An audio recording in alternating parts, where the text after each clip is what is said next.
আমরা। আমাদের জন্য আজকে একটা ডাবল খুশির দিন যে আমরা এই প্রতিষ্ঠানে ঈদে মিলাদুন নবী উপলক্ষে উপস্থিত হতে পেরেছি। আল্লাহ তাআলার হাবিব সাল্লাল্লাহু আলাইহি সাল্লাম পৃথিবীতে যে এসেছেন, এই যে মিলাদুন নবী, এই বিষয়টা আলোচনা বা এর উদযাপন কেন প্রয়োজন, এটা বুঝতে হলে আমাদেরকে বুঝতে হবে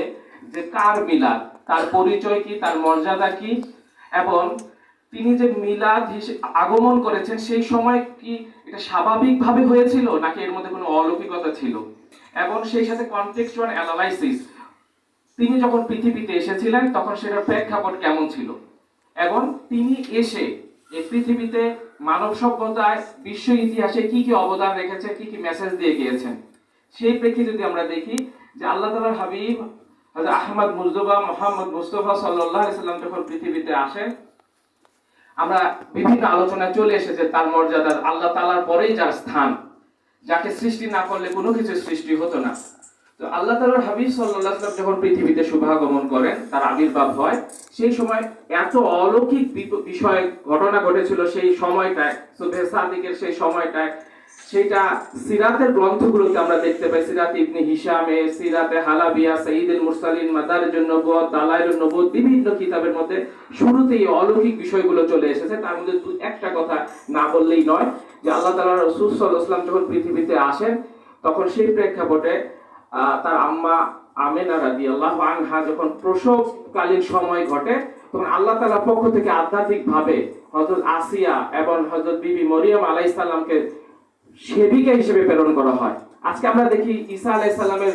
জন্মদিন উপলক্ষে আমাদের খ্রিস্টান কমিউনিটির ভাইরা বিশালভাবে আনন্দ করে, এটাকে উদযাপন করে এবং বলতে চায় যে তাদের নবীর যে আগমন পৃথিবীতে, যে অলৌকিকতা, এটার মাধ্যমে তারা বোঝাতে চায় যে এই অলৌকিকতা